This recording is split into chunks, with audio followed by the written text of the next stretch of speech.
Welcome to Off the Hour here on CKET 90.3 FM. We're 13 days into the month of March, and you're tuned into The Avalanche, a special presentation of CKET's Community News Department. The Avalanche seeks to cover issues affecting those with disabilities. CKET is taking part in an alternative media festival this Wednesday through Sunday, and we are live from UQAM Agora Pavillon, Judith-Jasmin, Metro Ferry UQAM, all day. Students have all day. We've been discussing alternative media and coverage of the student strike, and with different francophone and anglophone alternative and independent media outlets in Montreal. Tonight's Avalanche show is live, is accessibility and alternative media, featuring an open mic discussion on how accessible Montreal's alternative media is to people who are differently able. Next, we bring you a panel with organizers from Regarding Disabilities, a film festival. This festival aims to raise awareness and help identify opportunities, achievements, and artistic expression of people with different disabilities. The festival wants to improve community awareness of this disability, inclusion, and accessibility for persons affected. This is presented by the Research Center for Inclusive Education and Professional Students with Disabilities, and the Joint Committee of the Senate on Disabilities at McGill University. Tonight we will talk to co-organizers Thomas Anderson, Director of Ishpesh, and Tara Flanagan, and a filmmaker from the festival, Patrick Desjardins. Later tonight, join us for Masses and Media, a culture jamming alternative media celebration starting from 8:30 this evening at the SAT. Stay tuned or join us live here at the UQAM Agora in a Judith-Jasmin pavilion as part of the festival locality. You're listening to The Avalanche, an initiative of the West Montreal Readaptation Center. All abilities are welcome. If you'd like to get involved, call 514-448-4041 extension 6788 or email news@ckat.ca with The Avalanche in the subject line. Do stay tuned. It's 5:03.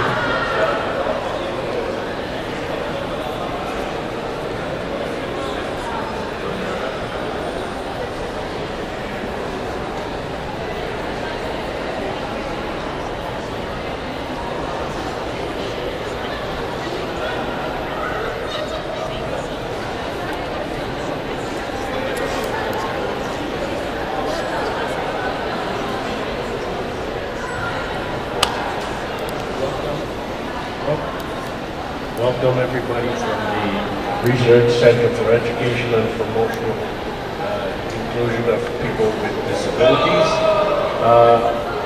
I'm going to be asking Patrick Desjardins, who Whoa! I think, Kevin, next thing. We go. The time is 5:04. We go down to live discussion on accessibility and alternative media, featuring an open mic discussion on how accessible Montreal's alternative media is to people who are differently able.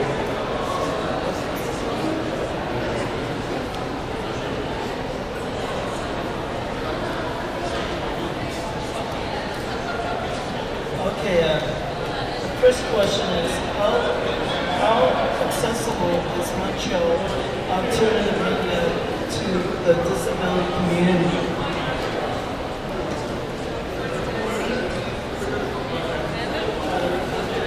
Fernando or Tara or Thomas.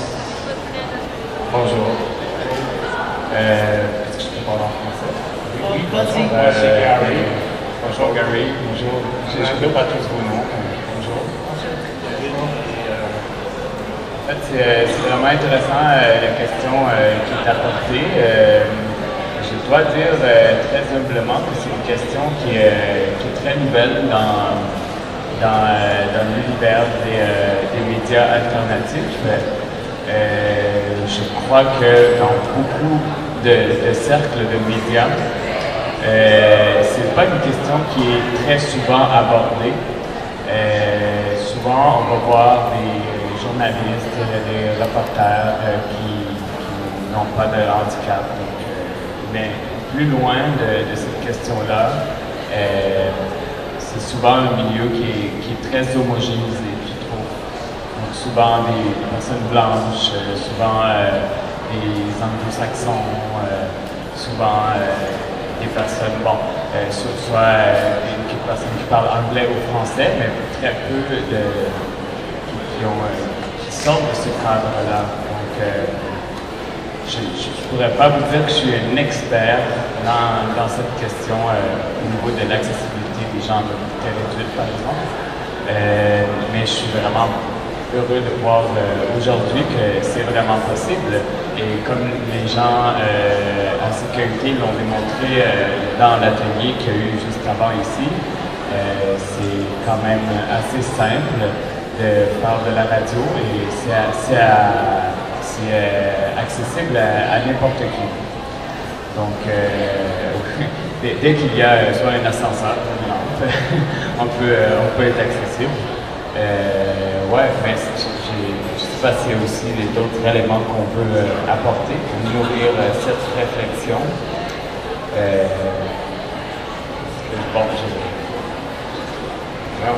Allô, moi c'est Stéphane Coupé de toute TV. Évidemment, moi non plus, c'est pas une question à laquelle j'avais préalablement réfléchi. Je sais que, on est une télévision sur le web, nos studios sont situés au 2e étage, donc pour amener des personnes à capacité réduite, mobilité réduite plutôt dans nos studios, c'est vraiment une difficulté. Comme on est sans moyens, tout ça, on n'a pas vraiment les moyens de fournir des rampes d'accès et tout ça. Par contre, je ne sais pas jusqu'où la discussion peut s'étendre, mais je pourrais profiter de cette occasion-là pour vous dire que c'est pas tant, chez nous, l'enjeu, c'est pas tant la capacité de mobiliser, de se mobiliser, parce que oui, nos studios sont pas accessibles, mais on peut toujours diffuser de l'extérieur, on peut toujours diffuser à des endroits où c'est difficile de diffuser de l'extérieur, mais on peut diffuser des documents qui sont produits à l'extérieur. Alors, pour nous, il n'y aurait pas de problème avec ça. Ce qui pose problème, et on l'a vécu jusqu'à maintenant, ce n'est pas tant la mobilité que la présence, parce que on est une web TV, la présence d'une personne à capacité à mobilité réduite ou encore un handicap, qu'il soit mental ou physique, sur Internet peut poser des problèmes parce qu'il y a beaucoup de têtes de Turcs sur Internet. Et ça peut devenir assez viral lorsque quelqu'un prend des propos qui semblent difficiles à écouter ou que ça prend pas grand-chose pour que quelqu'un devienne une tête de turc pendant 2 jours sur Internet. Et on l'a vécu dans la mesure où il y a une personne à qui on a déjà donné le micro qui s'est fait tourner en ridicule. Et là, ça devient un problème éthique, à savoir jusqu'où on a le contrôle des ondes quand on veut donner la parole à tout le monde, dont des personnes qui sont marginales, qui ne parlent pas dans le débat, ou des personnes à capacité à mobilité réduite ou des questions de santé mentale. Alors ça pose vraiment un problème éthique parce que ça peut la tribune a changé. Alors que lorsqu'on était à la télévision, normale, le cadre dans lequel tout est amené est beaucoup plus professionnel, beaucoup plus clean, beaucoup plus, disons, parfait et permet moins ça parce qu'il y a une plus grande prise en main, une plus grande prise en charge. Alors que nous, on est tellement broche à foin souvent, ou on est tellement à coller des fils ensemble que le lustre de la télévision normale n'est pas avec nous, donc on peut avoir ce problème-là. Je ne sais pas si c'est un peu vers ce genre de questions-là la discussion peut tourner, mais nous, c'est surtout le problème qui a été soulevé dans notre pratique avec ça. Je ne Je sais pas si quelqu'un voudrait enchérir ou... I'm Thomas Anderson from Chris Fish, I'm the organizer of the film festival. We'll talk more about the film festival after, but I think there's, certainly there's been progress made in terms of accessibility of media. I mean, we have closed captioning on TV channels now, you have audio description of TV more and more available, but there's still a long way to go. And I think there's levels of accessibility that need to be considered, and that's something that we took to heart when we were organizing the film festival, was really trying to think very carefully about how accessible all of the events were. And certainly when you think about media in the community, so public media, be it film, music, those kinds of things, there's still huge obstacles in terms of accessibility for huge segments of the population. So there's lots of work to be done. Hi, I'm Tara Flanagan. I think you raised a really good point about ethics, and I think that it's a really great place for us to start. And as people in alternative media, I think the responsibility often starts with us to provide an ethical space, an equitable space. So for it to be accessible for people who have reduced mobility, but also to be an equitable space where people with a variety of different perspectives and voices are comfortable enough. And those voices need to be heard, and I think part of the ethical issue is kind of the ethics of the mass public. If you're concerned that somebody with an alternative perspective is going to be ridiculed, that really says something about the ethics of others as well. And I think that one of the jobs that we have is really to try to create those equitable spaces. Pardon. C'est parce que le problème n'est pas au niveau des propos qui sont tenus par les gens, mais souvent par la manière qui est tenue par quelqu'un, par exemple, qui aurait un problème d'habilité sociale ou tout ça, ça apparaît à l'écran. Et là, le malaise de la personne qui va paraître, on est tout fait, si c'est dans les journaux écrits, c'est autre chose, mais le malaise qui va apparaître à l'écran va faire rire et va donner le potentiel de faire virer ça sur les réseaux sociaux. On le voit, là, il y a plein de têtes de turcs sur Internet, sur YouTube, tout ça, des gens puis il y a des professionnels de ça qui cherchent les vidéos avec ces gens-là pour les faire tourner. Alors, le problème n'est pas dans le propos, parce que oui, les propos, on les veut alternatifs. On veut que ce soit des propos qui soient rarement entendus, tout ça, et là, on est tout le temps ouvert. Le problème, c'est dans la facture visuelle qui peut se poser, à mon avis.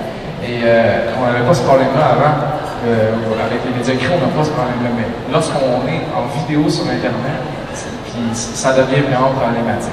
À mon avis, là, et là, il y a un choix éthique à se faire sur qui qu'on peut laisser passer. Est-ce que quelqu'un... Ouais, je voudrais juste que tu m'expliques c'est quoi une tête de turc. Je suis pas sûr de comprendre le concept. Tête de turc, c'est une expression française. En fait, c'est l'idiot du village, un peu. Je sais pas comment... Je sais pas quel exemple. Par exemple, le Star Wars Kid. Tout le monde connaît le Star Wars Kid, qui était... non? OK. Tu connais? OK.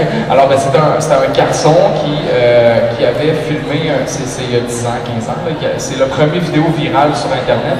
Il s'était filmé en train de faire du karaté avec un bâton dans son sous-sol chez lui. Et là, les gens l'ont appelé Star Wars Kid. Ça a viré partout sur Internet. Les gens ont ri de lui, puis il a passé une année terrible à se faire intimider sur Internet et tout ça.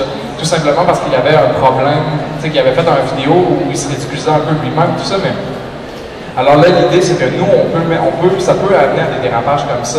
Et là, sur Internet, les gens vont partager une vidéo, rire de lui, faire de la cyber-intimidation, tout simplement parce que chez des personnes qui sont plus marginales, qui sont en capacité réduite et tout ça, il y a une possibilité de facture visuelle qui est tellement différente que ça devient... Il y a du monde méchant sur Internet, en fait, c'est ça que je veux dire. Et là, on entre ailleurs. Mais alors, moi, ça m'interroge un peu ce que tu dis. Bon, on s'écarte un peu peut-être du sujet parce que là, c'est la télé. Tu dis non, mais je sais pas, ça veut dire du coup que potentiellement on peut se moquer d'eux, alors ça peut faire un peu sur Internet. Alors du coup, on leur donne pas la parole. Moi, je trouve ça m'interroge un peu en fait. Peut-être que je comprends pas très bien l'idée, mais c'est vrai que je sais pas, c'est peut-être un peu dommage aussi de se dire bon, on va peut-être se moquer d'eux, alors du coup, on ne dit pas qu'on les dit. Enfin, ou alors j'ai pas bien compris, mais je trouve ça un peu bizarre l'idée en fait. C'est dommage, mais en même temps, je comprends bien ce que tu dis parce que c'est vrai. Et en même temps, c'est peut-être au rôle des médias, je sais pas, communautaires, alternatifs, de dire bon, tant pis, ça fait le buzz sur Internet, on les a fait s'exprimer, je sais pas. En fait, je suis très d'accord avec toi parce que l'objectif, c'est de donner la parole. Puis, ma soeur est trisomique, pour dire. Alors oui, l'objectif, c'est de donner la parole. J'aimerais bien que ma soeur puisse prendre la parole, mais je sais qu'elle va la prendre d'une manière où, tu sais, et là, ça devient, à un moment donné, jusqu'où on va quand on décide qu'est-ce qui va se passer. Et c'est une question éthique à laquelle j'ai de la misère à trancher. Je veux dire, je pose la question éthique, mais cette possibilité-là est vraiment problématique.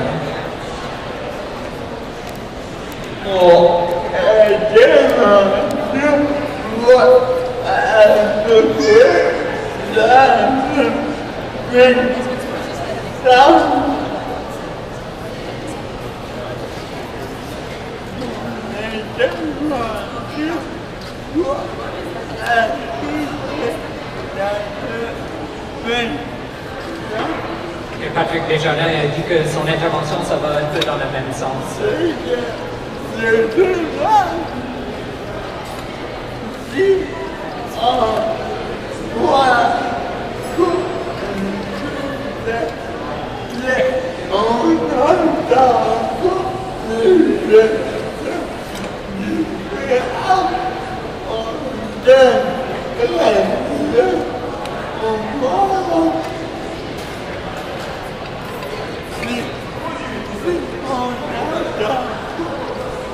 Il a dit qu'on n'entendrait pas les personnes différentes si on n'attend pas des enfants. Il faut créer des espaces.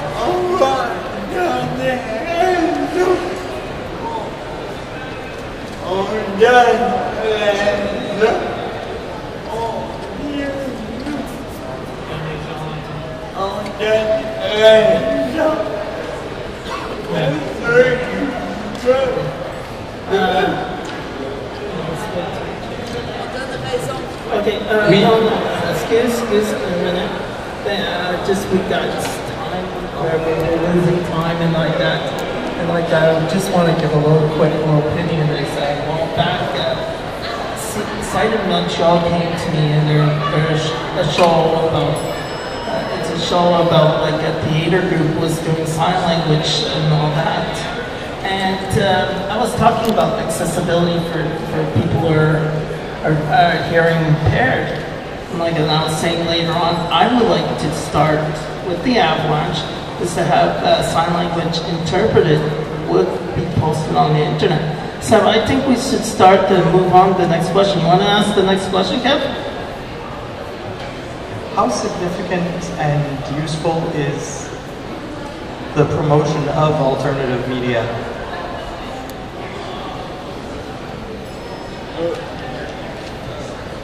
Either Chair or Thomas. How important is the promotion of the alternative media? Translate it, Kevin? Gary? Si je comprends bien la question, c'est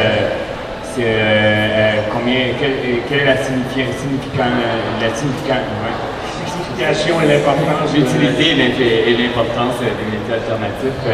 Je pense que d'une manière directement, moi je pense que c'est important d'avoir des médias alternatifs, comme le nom le dit, pour véhiculer des messages qu'on n'entend pas dans les médias traditionnels.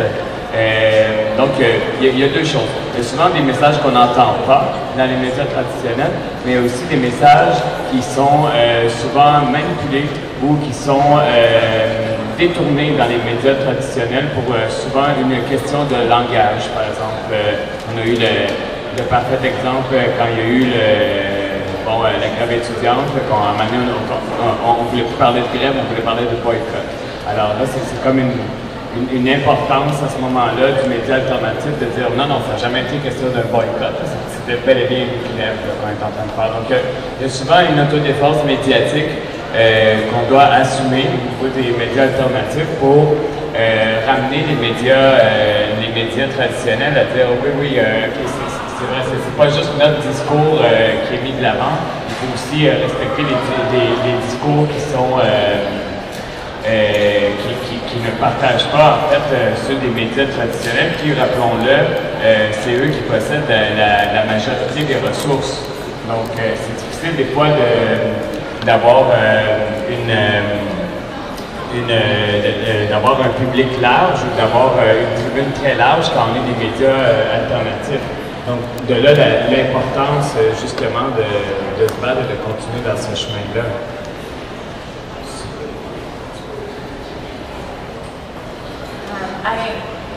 I think that the notion of inclusion and alternative media are really linked, and it is really one of the only ways to get the non-mainstream ideas across is to have a really strong alternative media, and that's extremely important to promote inclusive approaches.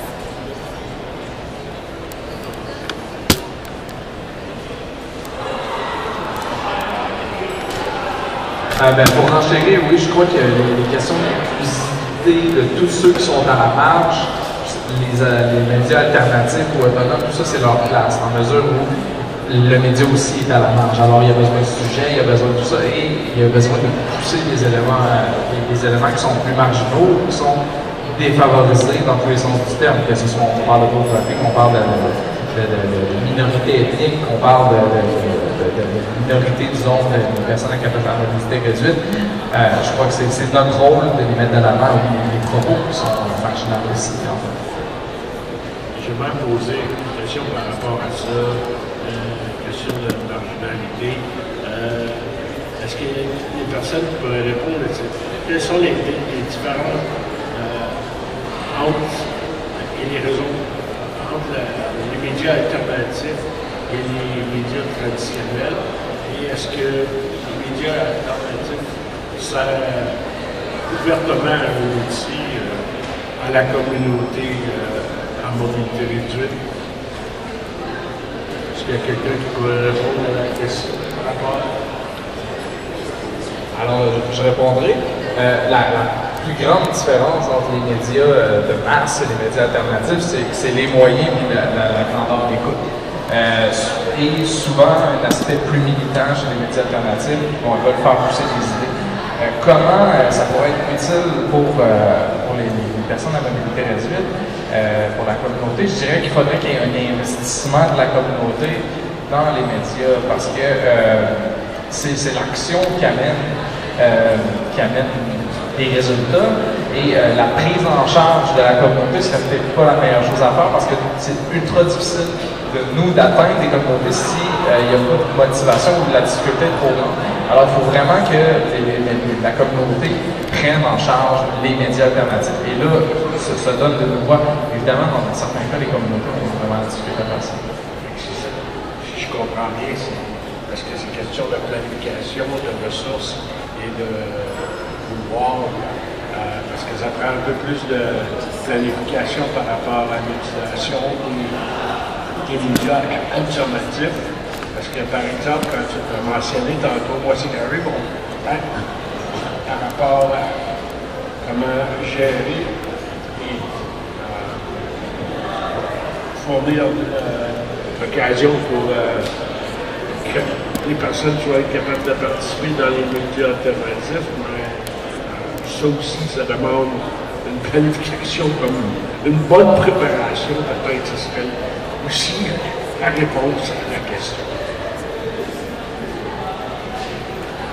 Ben oui, moi c'est Fernando. En fait, ce que je voudrais ajouter par rapport à la question des ressources, il faut dire que oui, c'est vrai que les médias de masse ou les médias mainstream ont vraiment beaucoup de ressources pour accomplir leur travail, pour aller chercher leur tribune. Mais c'est vraiment curieux de voir combien de ressources qu'ils peuvent avoir et combien peu de couverture, je pourrais dire, ou combien peu de temps d'antenne on donne, par exemple, à des gens à mobilité réduite. C'est vraiment, ici, là, je veux dire, on est à l'UQAM, bon, il y a des rampes, on est en train de faire l'émission, j'imagine qu'habituellement, vous êtes à sécurité, donc il y a aussi une accessibilité à ce moment-là. J'imagine qu'à Radio-Canada ou à RDI, ils doivent avoir des ascenseurs. J'imagine qu'ils doivent, que dans toutes les télés de télécommunications, ils doivent avoir des ascenseurs. Maintenant, pourquoi ils ont des ascenseurs? Est-ce que c'est pour que les gens à mobilité réduite aient travaillé dans des bureaux, ou est-ce que c'est pour qu'ils soient en nombre? Moi, je pense que c'est pour qu'ils aillent travailler dans des bureaux, parce qu'à RMDI, ils ne veulent pas avoir des gens à mobilité réduite dans leurs émissions. Selon moi, en tout cas, c'est une opinion personnelle. Maintenant, ce que je crois vraiment intéressant de la part des médias alternatifs, comme ce qu'on est en train de vivre présentement avec Sécurité, c'est qu'on donne vraiment la parole aux gens, non seulement en mobilité réduite, comme j'ai dit tout à l'heure, mais à des gens qui ont d'autres types d'handicap, ou à des gens qui sont ni français, ni anglais, ou à toutes sortes de personnes qui font partie d'une certaine minorité. Donc, je pense qu'à un certain moment donné, il faut donner le mérite aux médias alternatifs de dire que c'est vraiment par ces médias-là qui sont les plus inclusifs, selon moi, que les médias mainstream. Merci. Stéphane, are you ready? Just a minute, just like that, I just want to thank the St-Laurent, and we're gonna go for a little break now. Yeah, break. Thank you very much. Merci. Merci à tout le monde. C'est un plaisir.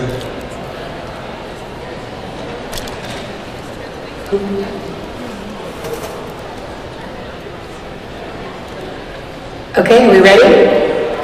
I'm Naomi Klein, author of The Shock Doctrine. You're listening to CKUT. Keep listening.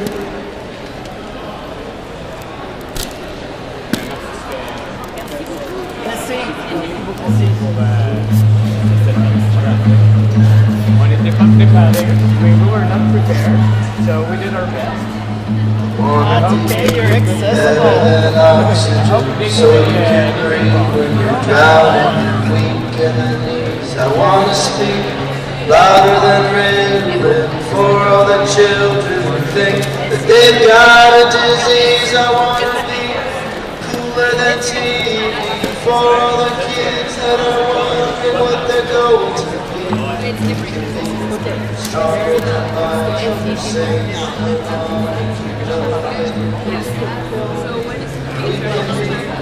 richer than industry and trouble. There's things we don't really need. We can speak louder than ignorance. We speak in silence every time our eyes. Oh ouais, pas trop.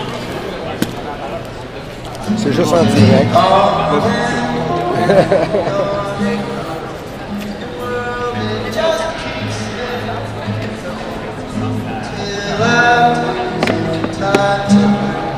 So close my eyes and start again. I want to normalize our society to the reality. Happiness is at stake. I want to hold up my empathy. Proud of a life where to give means more than to take. I want to live beyond the modern mentality. Paper is all that you really taught to create. Do you remember the forgotten American? Justice, equality, freedom to every race. Just need to get past all the lies and hypocrisy. Makeup and hair to the truth behind every face. And look around to all the people you see. How many of them are happy? I know sometimes the only thing I get to see that. I know it's hard to believe, but it's easy to see that something here isn't right.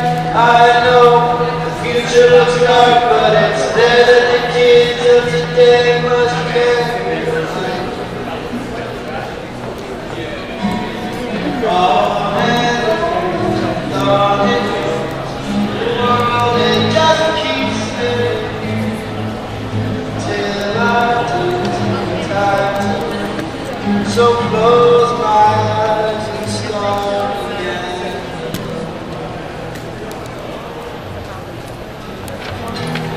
If I'm afraid to catch a dream, weave your baskets and I float them down the river stream. Each one I weave with words I speak.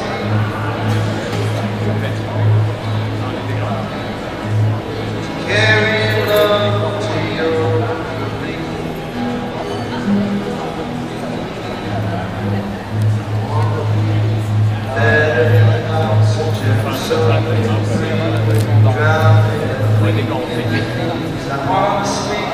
flowers and rain for all the children.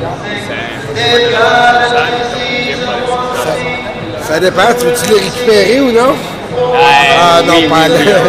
Je sais. Je pense qu'on a vraiment besoin du matériel de We can be richer than industry as long as we know that there's things we don't really need. We can speak louder than ignorance, 'cause we speak in silence every time our eyes meet. On and on in the world, it just keeps spinning till I'm time to so close my eyes and start.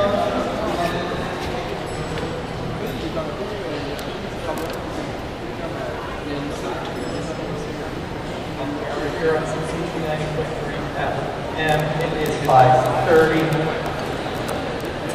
CKUT is taking part of an alternative feedback festival OCAP this Wednesday through Sunday, and we are live from Canada. Pavillon Judith-Jasmin, Mercredi, all day. We've been discussing alternative media and coverage of the student strike with different francophone and anglophone from the alternative and independent media outlets in Montreal. Next up, we turn to be bringing a panel with organizers from Regarding Disability Film Festivals.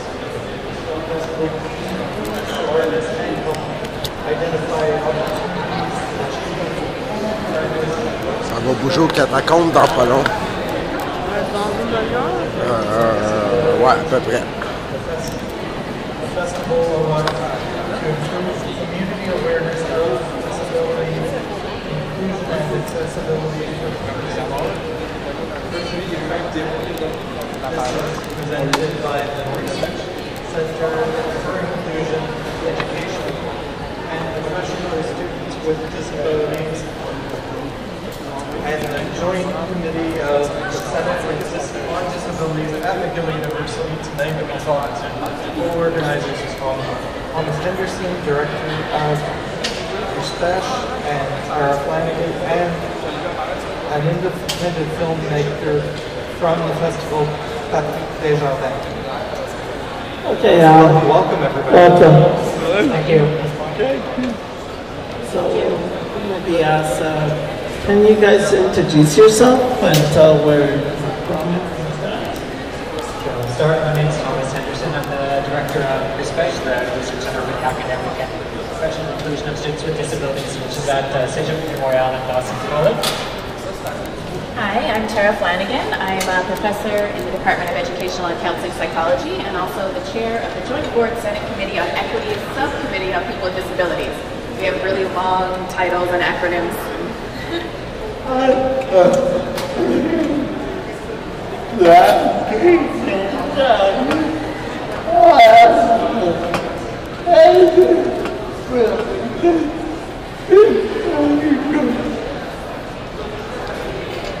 So he introduced himself as Patrick Desjardins, independent filmmaker.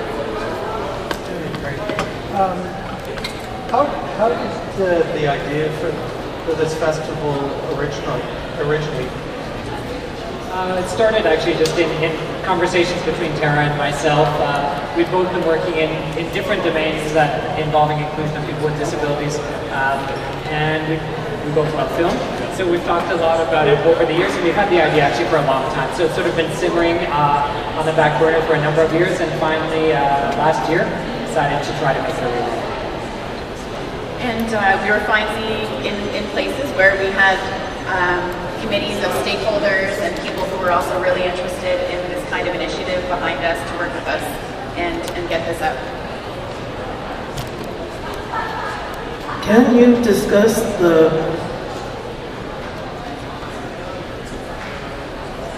process in which the festival was organized? It was sort of an organic process. Again, it started in conversation between Tara and I, and then we put together a committee, an organizing committee for the festival that was made up primarily of people from the institutions that we're involved with, so McGill University, Dawson College, and Cégep de Montréal, but also involving some of the local filmmakers and other stakeholders from the community. And basically we started the process of meeting regularly, starting to put together a program, looking at venues around Montreal to find accessible venues as well, looking at some of the accessibility issues that would be involved in planning a film festival like this, and basically over time we made it happen. Yeah, and just on the level of people working together, it actually it went quite well, and people generally had a consensus about the way that we should be doing this work. And I think it's largely from the fact that we have similar mandates in our organizations and people who have similar philosophies around the issue of disability and inclusion. Okay, I just got one more question that follows the second question. Is it easy to find accessible places? Don't worry. Did you guys have struggle? It's definitely not easy to finance. We worked very, very hard and received a small amount of money. But we're definitely doing the most that we can with the financing that we do have. I think for the future might be a little bit easier if we can prove that this is something that people would be interested in and might be a success in its first year, and then use that as a basis in the future. Were you also asking about finding accessible spaces? Yeah. Funding and accessible spaces. We're both obstacles to be overcome. So actually, yeah, it's not easy. So most cinemas, in fact, have some obstacles in terms of accessibility. We wanted to plan things that were both sort of held. Both of us work in academic institutions, which are generally speaking accessible. So we wanted to plan events both within the context of those institutions, but also events for the general public. So events held in public cinemas, which we're doing across Montreal. And those cinemas actually had generally speaking, a fairly high level of accessibility, involving, infrared systems for people that are hard of hearing, in accessible spaces. But it's not always accessible spaces. How about you? Were there challenges in arranging such a festival? Yes, I think one of the biggest challenges is just really the amount of work that goes into it. There are many small details, and we have to be on top of all sorts of things. That was a challenge, but like I said before, one of the great things is that we do work well together and manage to do it quite easily. One of the other challenges was actually just narrowing down the program. So there was actually, once we dug into trying to look at films that were both made by people with disabilities, but also speaking about issues faced by people with disabilities, we actually found an incredible amount of really interesting stuff to show. So actually narrowing down the program to something that was doable in a one-week festival was actually quite challenging because there was so much great material. So we look forward to future editions where we can show more films. Okay. How does this festival raise awareness and help people with disabilities? Well, to start, one of the things that we were very committed to was the idea of creating spaces that were as accessible as possible for people with disabilities to enjoy movies and to have that part of the regular culture. And the movies that were chosen and the approach that we have also give a different view of disability. Oftentimes in the media we see kind of these large heroic stories or stories of victimization, and it doesn't really accurately capture the nuances in the issue of disability and inclusion, and we wanted to present a more balanced view.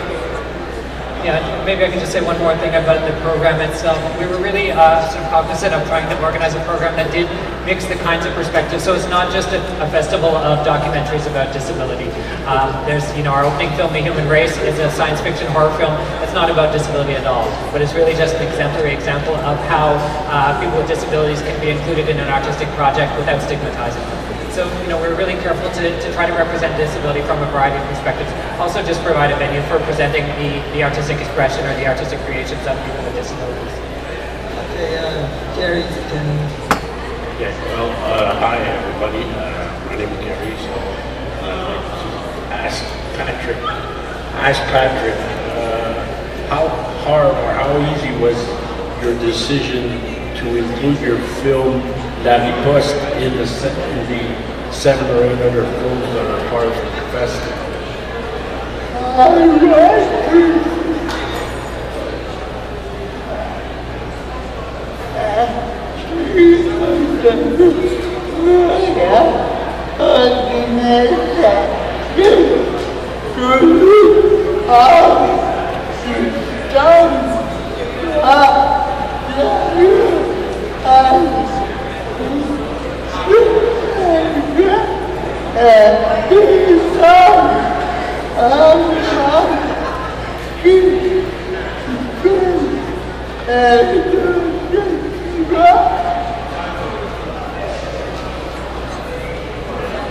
So Patrick said that he originally actually went to see an organization in Montreal called Vie Autonome to find out how they might be able to help him start his career as a young filmmaker with a disability. And they told him about Chris Besh, my organization, and the festival that we were organizing. So he decided to approach us, and we were very happy to hear from him. So we then decided to include La Riposte in the program. But Patrick also expressed an interest in participating in the festival's organization. So he joined the organizing committee to gain experience, professional experience as a filmmaker, but also in organizing a film festival. Could you tell us a little bit about the film, Patrick, and about how it does fit into the festival's present mandate?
Patrick said, La Riposte is a documentary that presents my story as an emerging filmmaker dealing with cerebral palsy as I try to make my first feature film.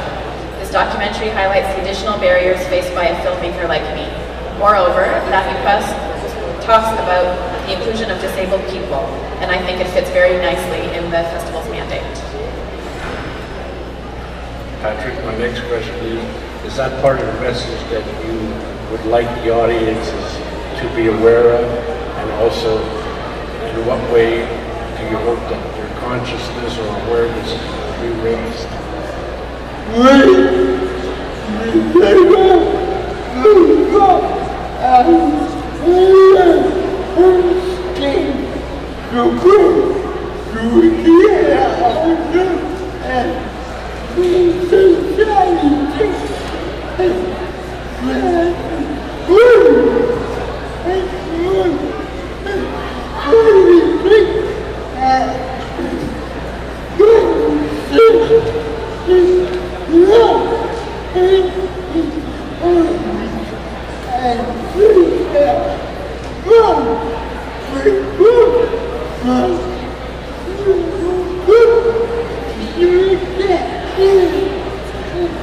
So Patrick said that we disabled people have a lot of things to bring to others and the society in many ways, in terms of work, in politics, in friendship, and in love, but people have to be open to. Do you have any other plans for the future? Are you working or hopefully wanting to work on other projects?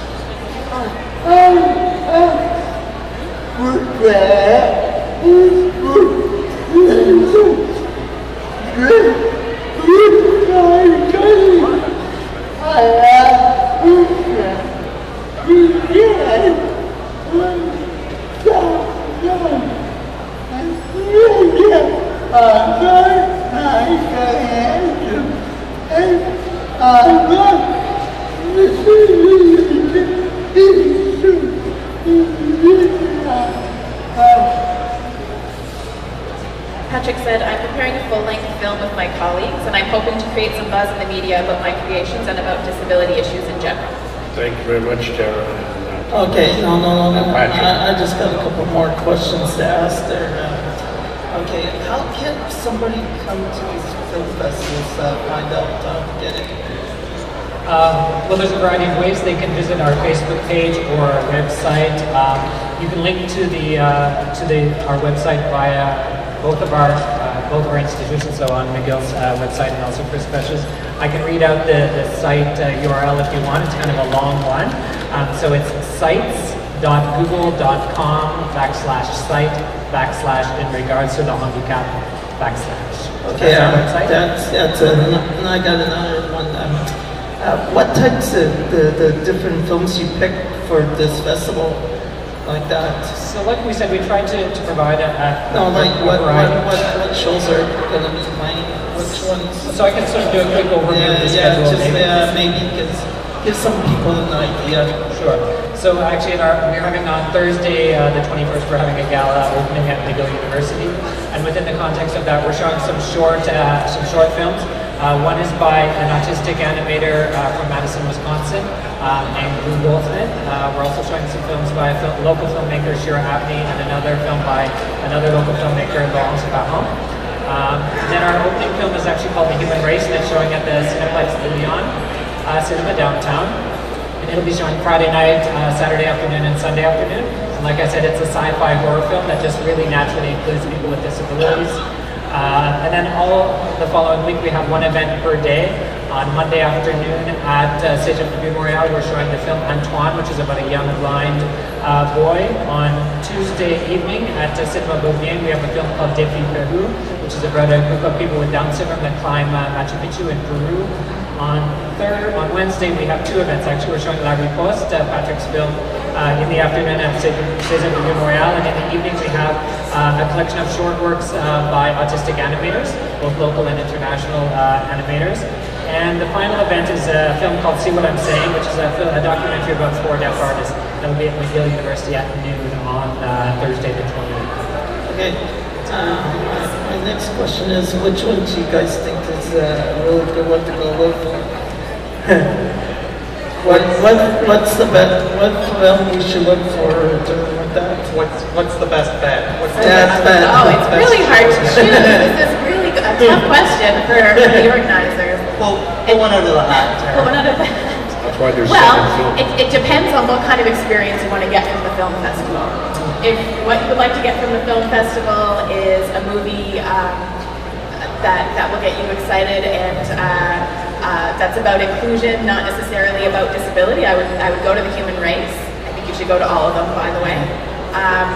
And there's a variety of different topics that are covered. So really, for anyone who has an interest in any of the issues covered by the other films. I don't know, Thomas, do you have a favorite that you should recommend? It's a really tough choice. Let's see. Okay, that's inside than anything. Well, we really, like I said, we had a huge repertoire of films to choose from, and we chose the ones that we did because we love them all. So I think each of them offers something really unique and different, and that's also why we chose them, because of the variety. So yeah, people should check out the schedule and come to what they respond to or what they're interested in.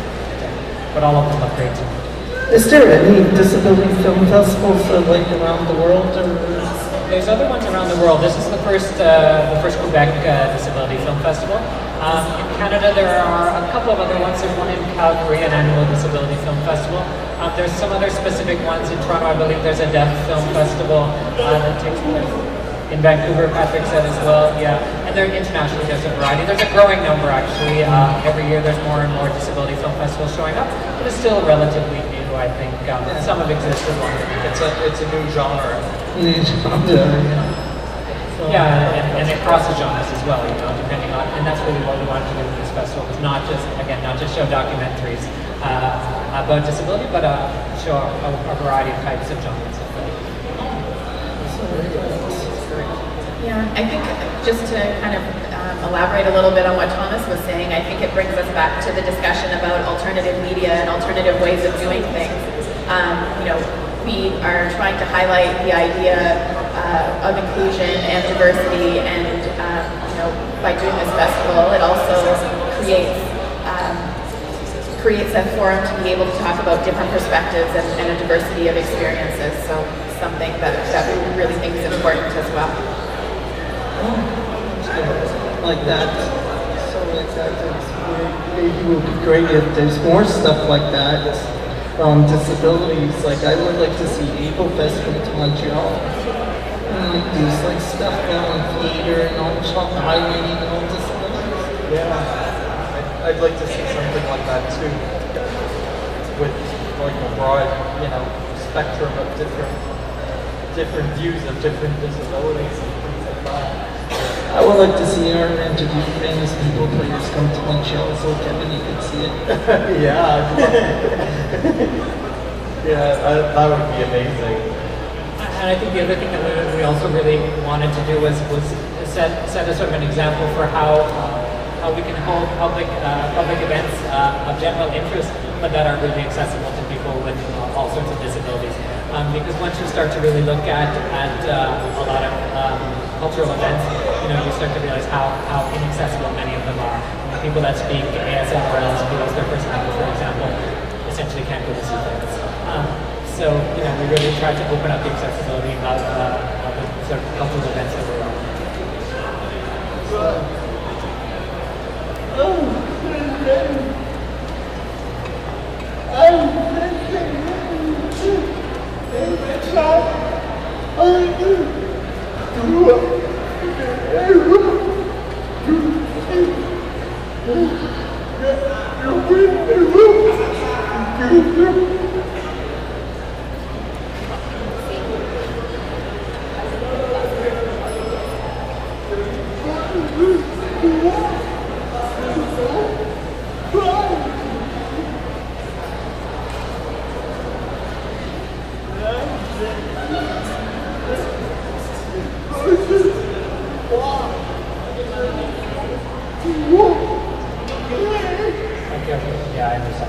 So he's saying that accessibility is not just about the accessibility of going to see films, it's also the accessibility of being able to create films. Yeah. So that's really Patrick's perspective, as well as, you know, how accessible the system is for a filmmaker.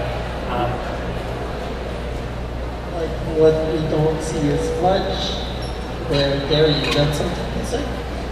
Yeah, that is true, Thomas and Patrick, and also that most of a lot of things that have to do with social issues and integration and inclusion, you know, those are all part of the problems that we have to deal with in terms of every week and every day.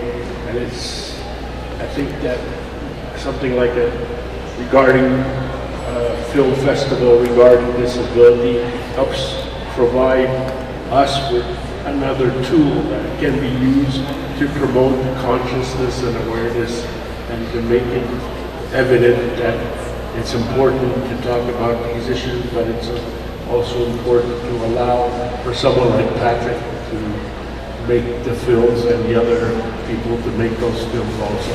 So I'd like to say thank you very much. Yeah, we'd like to say thank you. Did you want to add something? I was just going to say, elaborate on what Gary was saying, I think it's a really important way of opening up very important discussions that we rarely have and that are extremely critical. So, yes. Thank you very much for having us. It's really important. So I think we should repeat how people could get involved with the festival there, like that. Yeah. Maybe you guys want. Yes, one more lesson. Do you want me to repeat the website? Yeah, the website. Sure. Just one more time, so people.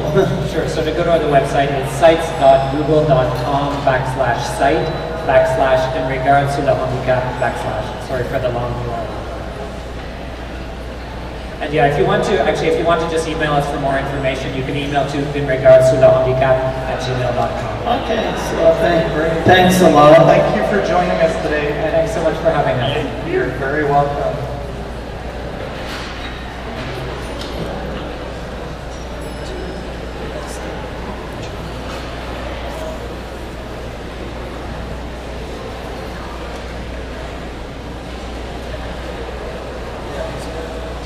Is the lights.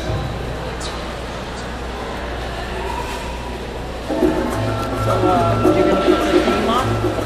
The extra? Yeah, the extra, because it's getting pretty 4:57. Yeah, right now? And don't forget there is a delay on the internet.